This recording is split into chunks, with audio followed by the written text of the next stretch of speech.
Hello, I'm Dave Reilly and welcome to What a Relief. Now the last couple of issues that we had, we did work on with the molding planes. We went through the whole steps of constructing them. So this time we're going to have a project that there's a good chance that you'll be able to use that plane. And we're going to be doing a linen fold. Now the linen fold is a very dramatic type of carving. It goes back to the Gothic times in the Dutch and German. They use them to represent the folding on altars and like such as that. Eventually it was picked up by the English, who used it very extensively in architectural and furniture carving. It was used as a method of filling in blank areas in frame and panel doors and the like. Now I have a number of samples here that I have carved. As you can see, they represent the folds of fabric. They're not very difficult to carve. The biggest problem with it is to visualize the carving as you're working on it. It isn't like a lot of carvings where once you've cut out a pattern, it's pretty clear what you'll be working on. This takes a little while before this happens. So as I have suggested many times before, I suggest you start and use some modeling clay to model out the folds and the details so that you see them ahead of time. I have a piece over here which was done in the modeling clay. It helps to visualize. It's a little difficult to see all of these curves that you have to produce before they are carved. It's like seeing into the wood to see what is in there. The clay is the much better way to go. So I suggest once you get going, start it in clay, and then you will have a finished product to see as you're doing your carving. The tools that were going to be used, in addition to the regular carving tools, you'll have an opportunity to use the round bottom 3/4 inch molding plane that was part of the construction for the last time, and also using the block plane. So the first thing we have to do is take our stock and start to produce the rough out for the folds. The first step that we have to go through is to cut this rabbet around our panel. This will separate the linen fold area from the background. And to do that, you can use a traditional rabbet plane. It works very well, but in this case, I'm going to use a white side, 1/2 inch diameter, right-hand spiral router bit. It's a little bit quicker. I have laid out the marks on my panel just to help me to align it. Now for this, we're going to start with the end grain first to avoid split out, because any split out, we can take that out when we do the long grain the second time. I'm taking a depth cut of about 5/16, and then when I finish all these cuts, I'll go back and bring it up to the full depth of the 9/16, and that'll give us a nice, clean, finished cut. Now that we've cut the sides off, the next step is to lay out the centers of the different features that we have. Here we have the center of this groove, the center of this one. We have the center line of the piece itself, and again these. So it's just a matter of lay these things out for reference when you cut them. Dimensions that you'll need for this particular project are on the drawing. And they're just guides. You can make modifications anytime you need to, or to fit the pieces of wood that you actually are going to be using. Now I have the panel marked out with the centers of my grooves and my features lined up with the master that I have here. And now what I'm going to do is I'm going to use for this a 3/4 inch ball nose white side bit. Now I have the bit raised just a slight amount, just to make a little mark on the wood, not to full depth at all. I'll make a trial cut about an inch, 1.5 inches long, and to see that it is truly centered on my marks. Now you see, here's my cut, nicely centered in my mark. Now I can set the full depth and go ahead and make my cut.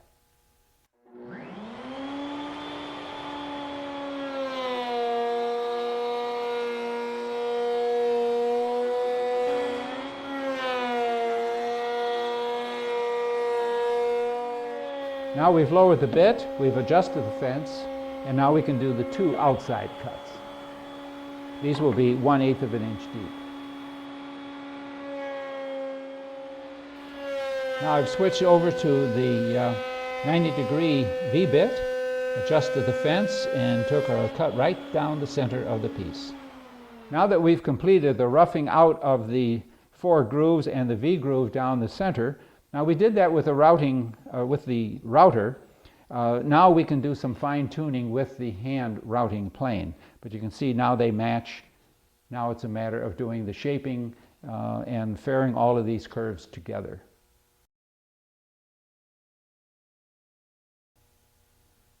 Now to hold our panel, I mounted on a separate board. This is just a piece of 3/4 inch plywood, and I use these waste wood clamps. I make them up as I go whenever I need one. And it holds it. It gives me good access to all the parts, and it can hold it without damage. For the shaping of this panel, to fair all these curves to get the nice undulating profile that we want, we're going to use a number of different planes. We can use the standard block plane for shaping all of these, getting these curves. On the subject of making your own planes, this is a small block plane I've made, a little narrower, and it's very handy. I can get down into grooves a little bit easier. And then as a final fairing out of some of these grooves, we can use the block plane or the round bottom plane that we had the feature on the last 2 issues. This could be done entirely with this block plane. I've used the router today just more for convenience, but this plane will do the entire shaping. First, I'm going to do a little more shaping on these curves using our round bottom plane that we featured the last 2 issues. Just set for a very shallow cut.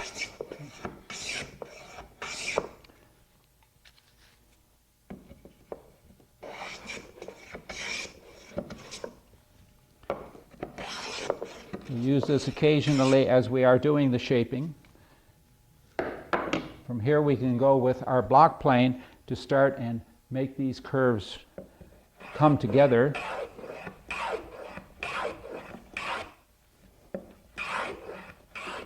It's always very pleasant to use tools that you've actually made. It just adds a little something to the experience. Sometimes you have to contend with this squirrely grain that we have.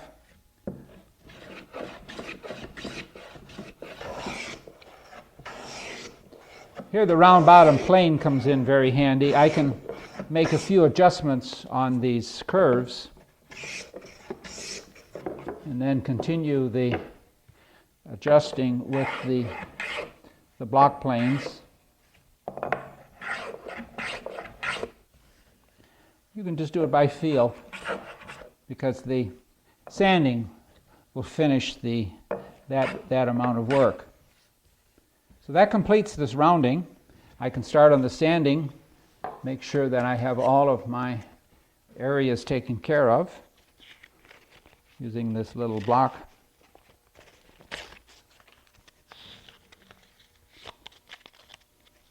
And this will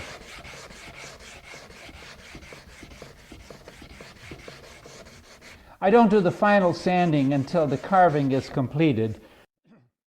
You may get some bumps or scratches and such in this, but this is just to confirm that your curves are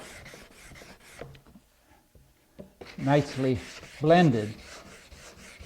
Now the rough fairing of all the curves is done with the planes. You can see now we're making a lot of headway. The next step we have to do is to round over the edges. That requires just reclamping the board on my backboard here. Our next step is to get the rounding over in here. This is where it's undercut to show that the fabric has rolled under. This is what we're going to work on right now. I've moved it over to a vise. I just have a piece of foam padding here just to protect it from all the work that we've just done. The first step is simply to start with the block plane.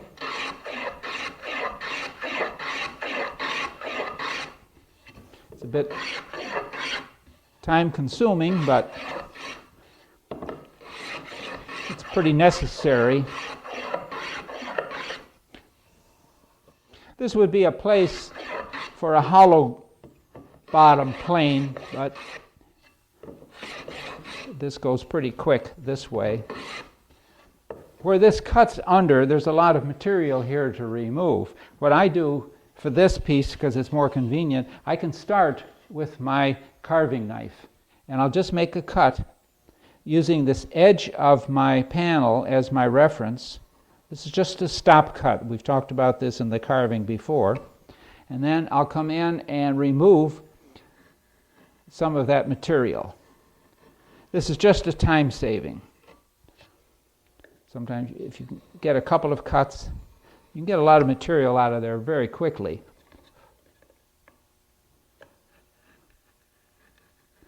Because we're going to shape that now with a scratch block. Now, to do this undercutting, we're going to use what is referred to as a scratch block. It's simply a small piece of, in this case, maple. It has a saw cut down the center, and then the blade is made from an old hacksaw blade. You can use any type of fairly strong, hard steel that can be shaped. What I've done, I have ground the shape using a hand grinder, and this is the way I can sharpen it and I can form the blade as I go. And this is the radius, this is the curve that I would like to use. So it's a matter of you set it on the wood, and it's actually a scraper. And then we just start using the edge of the board as our guide. These are quite common in cabinet making.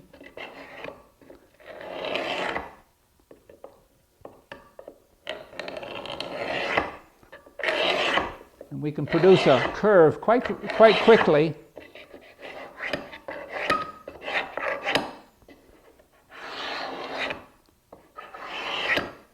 You can see the nice curls that come off. No time at all.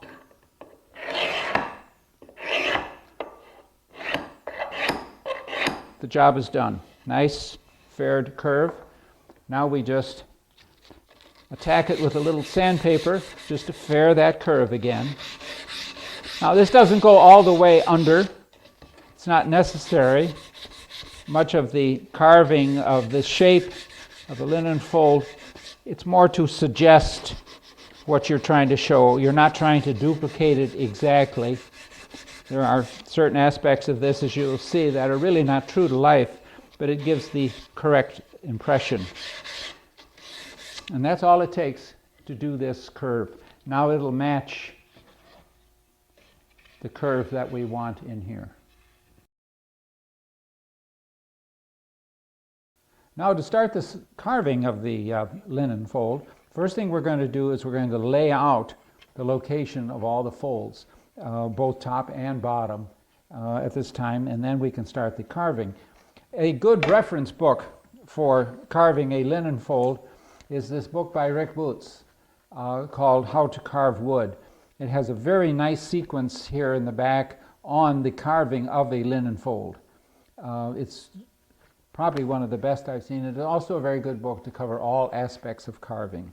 Now we take our cardboard template. This was developed from the drawing that you have in the on the disc. It's just a matter of now of just laying it out. I start with a pencil.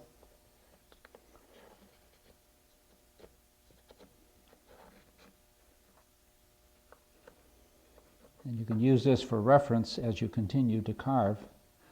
But then I will reinforce these with a fine marking pen. This is all going to be cut away eventually anyway. But these become much more permanent, and they're a lot easier to see. And at this time, it's important to take these lines and bring them down, because this area here is all going to be cut away. So you need your references.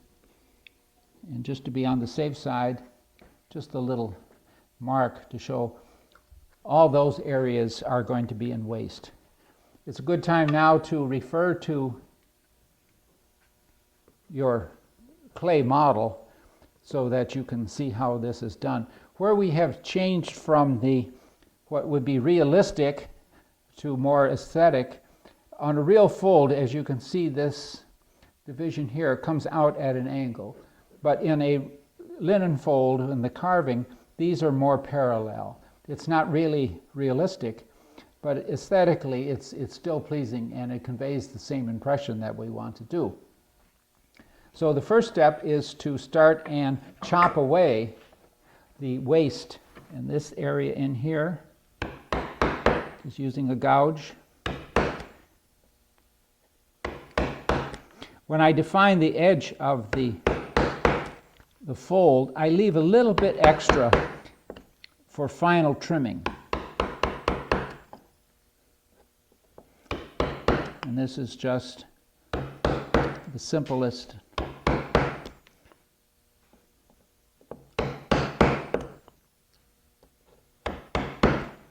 We just want to waste away this material.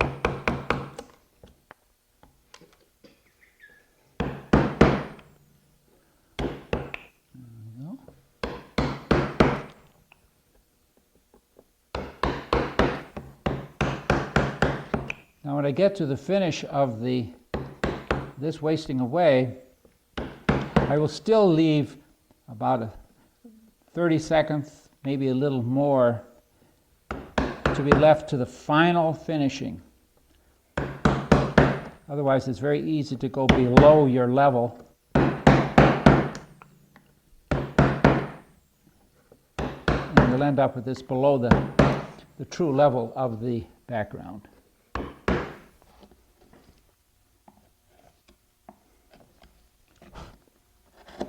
Now the roughing in is completed. I have left just a small height, maybe a 1/16 of an inch all the way around. That will be finished when we get to the final finishing after all of the detail work has been completed. The next step now is to take our template.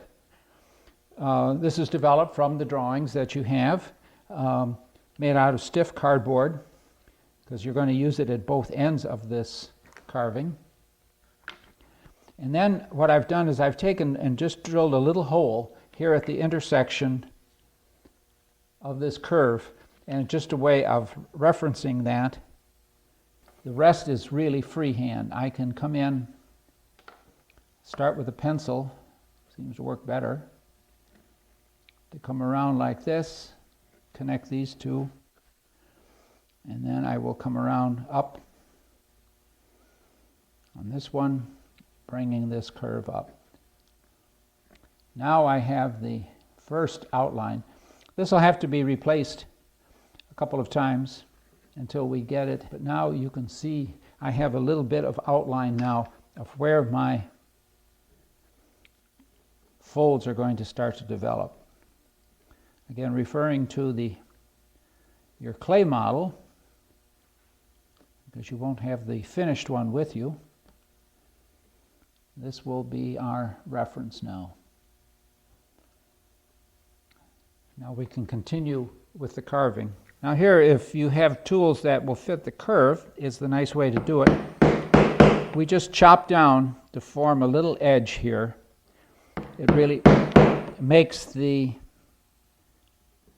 curve more permanent. And then whichever tool you use for this area in here, this becomes a form tool, so that as you continue to carve, you will have the same tool, and it'll maintain your curve all the way through it. Now this is I've added a light. Lighting is really very important.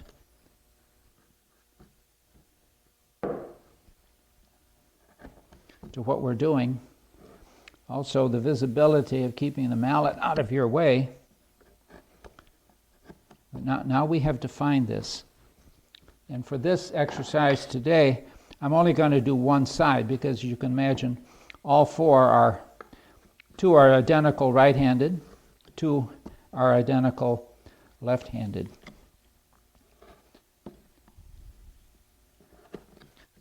So now I have the cutout, the trim now. The next step is to take a deep gouge and start to clean this away down to a new level. So you can see you're going to keep losing your reference lines, but it's important to keep them redrawn even if you keep removing them. It helps you to maintain your frame of reference.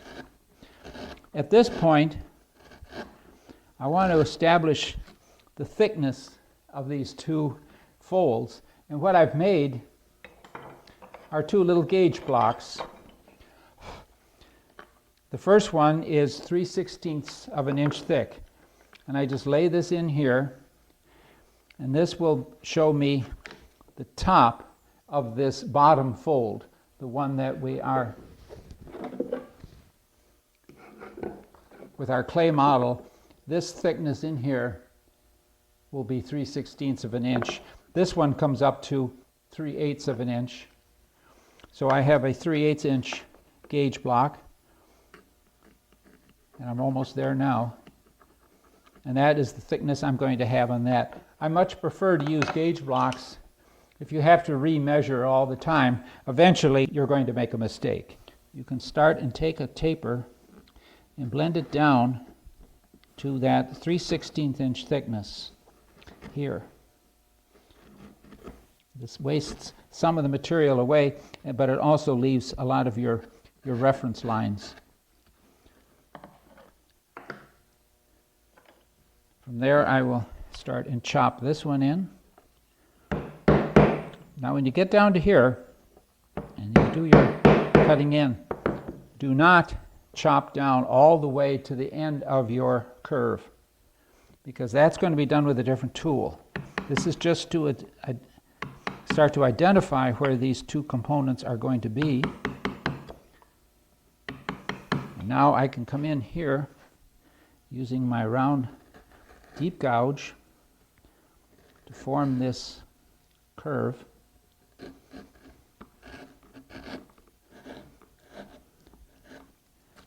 I can come back and start to define this fold there. Now you can see now we have established our two layers. Now it's just starting to nibble your way down.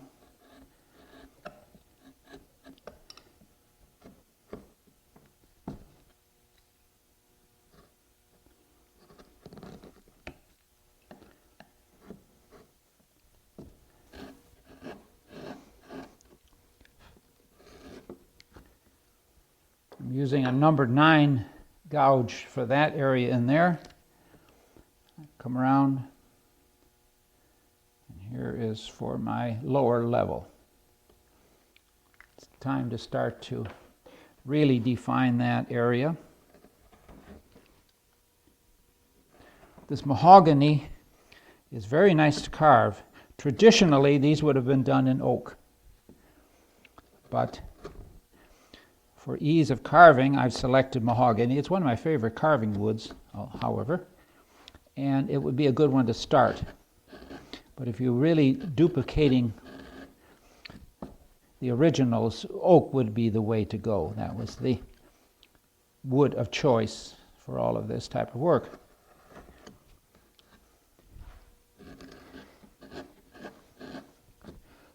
Now, in reality, when you're carving it yourself, it makes sense to rough out both of them at the same time and do both folds pretty much, or both ends pretty much at the same time.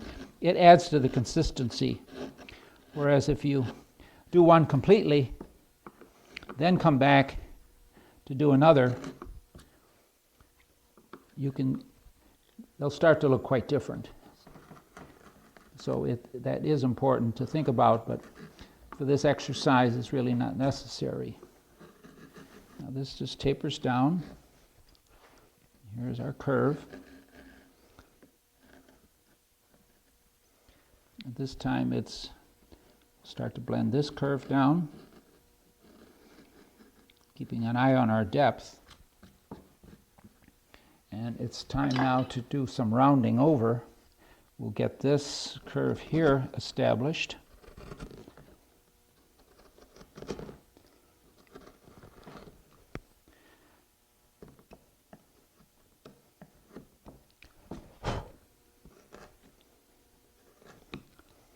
Now once these folds have been established, then you can concern yourself with getting them to the right height, because you can keep working them down, down, down until you get to the thickness that you want. But for the time being, you just want to get these established.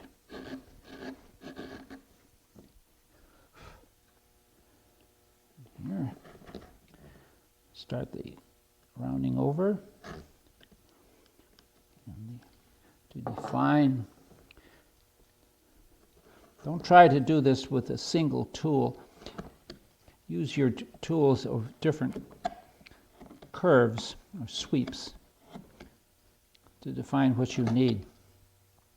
If you don't have a tool that seems to be exactly right based on the drawings, you can always modify the curve, because each one is, these are all different. When a carver would decorate an entire room, he might do 40 or 50 of these to go around panels all around the room. He would make each one a little bit different. It gave a little bit of liveliness to him, and it certainly helped improve his lack of boredom. You can get pretty tired if you do identical ones. Now, this area down in here has to be rounded, so we'll use a slightly deep curve tool. This is a number 6 to define this curve here.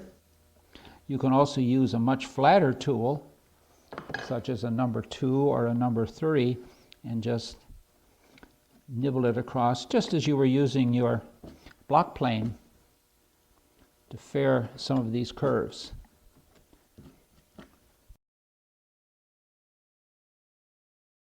All right, now we're just about got the shape that we're looking for, and it's time now to do the finishing, to really define the final shape, the final layers, and the final depth that we're going to have on this.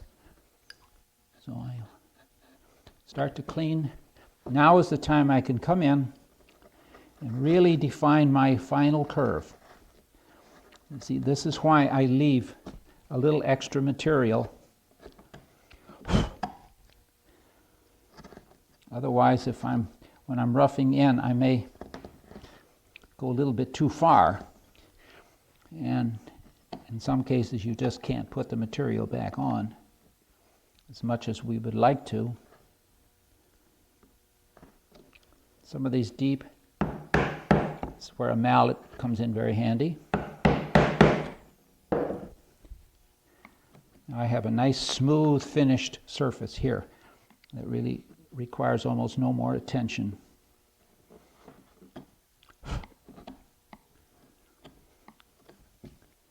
And then I can define this edge precisely, this edge precisely. Now I can come in and get this area to match the depth of my background. You can see now why I leave that undone. Pay attention to in here. Coming down to my final layer.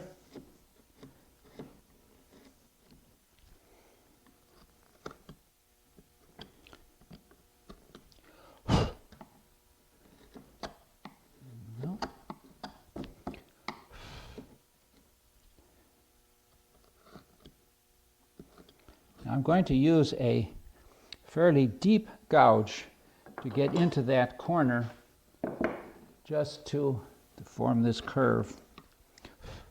It helps to define it so that it's a flowing curve. It's not a very deep.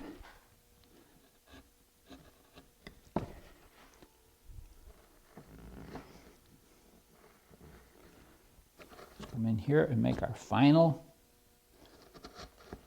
trim, getting that a nice sharp edge up to where the curve starts. Don't go beyond that. This is not going to be a square corner.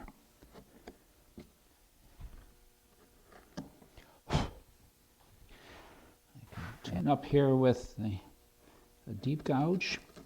This is a number 9.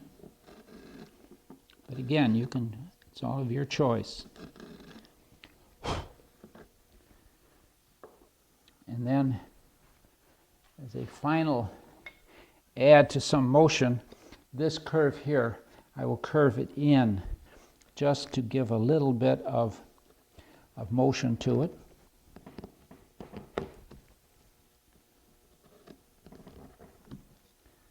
Don't go too deeply so that you cut into your background. Get this. You hear it snap off because I had a little stop cut underneath it, which helped to relieve it. There's a number 5 to help fair that curve.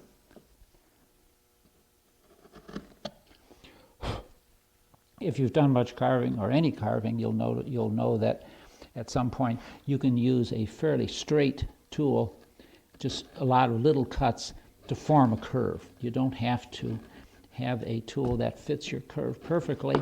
That's nice if you're doing the same curve on a piece of furniture in production over and over. It would make sense to have what essentially is a form tool, so you don't have to repeat that. In fact, the old carvers, when they got a new design, they would go over it and actually mark on the drawing which curved tool they would use. That way, when they did multiple ones, they knew exactly which tool to use and which would give them the final correct curve, so everything would match. That's about it. Now there's just one more little thing to do, besides get that little fluff out of here.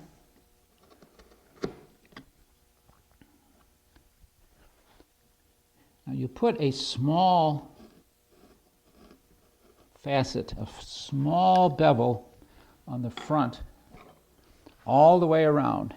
And what this will do, this will reflect light and make that so that this edge will not blend into the layer below it.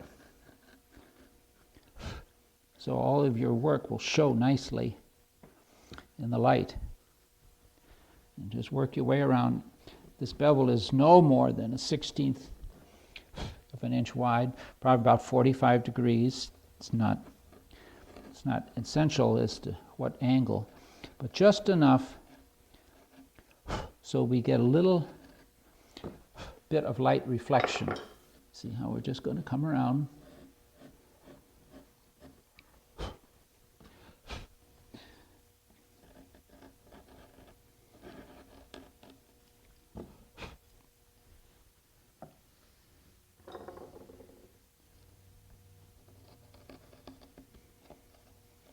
Now I've completed all of the outlining and the modeling and the shaping. Now there's one last thing we want to do. Sometimes these are deeply undercut. They also become very deep dust and dirt collectors, so it really isn't necessary, but a very tiny bit of undercutting to outline these two surfaces I think is called for. It just makes them look as though they are truly different layers. To do that, I just take essentially a stop cut and slide underneath, and then just very slightly go on under, and this will give a nice separation. Here I can do it down in here again.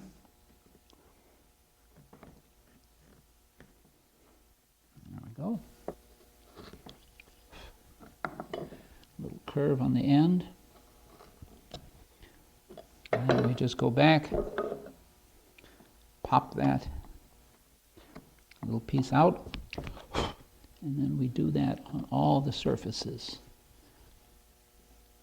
And this will just lift them off enough so that they clearly are two different ones. And then again, blend this in here, blend this one here in the back. All right, this completes the carving. All of the modeling is done. We have a relatively smooth surface. We've done a little bit of undercutting just to lift it off of the board. Now is the finishing. You can, if you want, just leave a very finely tooled surface, but you can also use the conventional sandpaper. It's a matter of taste. It doesn't make any difference which way you go. And then what I would suggest, though, is try to sand with the grain so that you don't put any deep scratches in it. You can get in underneath here. For any areas that is a little bit rough, there's two ways of dealing with that. You can use a file. Now this file is referred to as a riffler file or a pattern maker's file. You can get them from a industrial supply company. Hardware stores would not carry this. If they did, the quality is generally very, very poor. This is a very high grade. Last year for years, I have one, a fine one that is about 20 years old, and it still works fine. And you can use this shape. It seems to be the best for cleaning up a carving. They come in multiple shapes, but this one works well. And then it's just a matter of going in and cleaning up at the bottom of some of these spots here.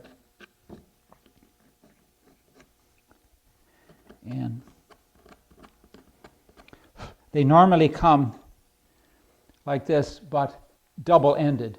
I cut them in half, and I make one with a long handle, and I make a short one with a handle. That's just my convenience. So if you're looking for them in the store with a handle, you're not about to find them.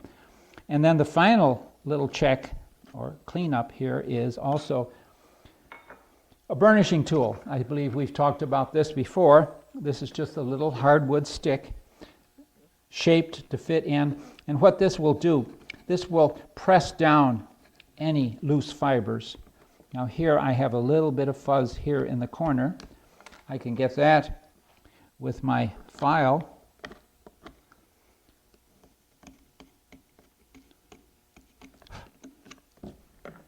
And then finish any little detail with that. And then when this is done, you only have 3 more identical ones to do, and the entire surface is done. Then you can go back with your sandpaper and do a final blending, a final finishing. Make sure all of these are nicely blended together.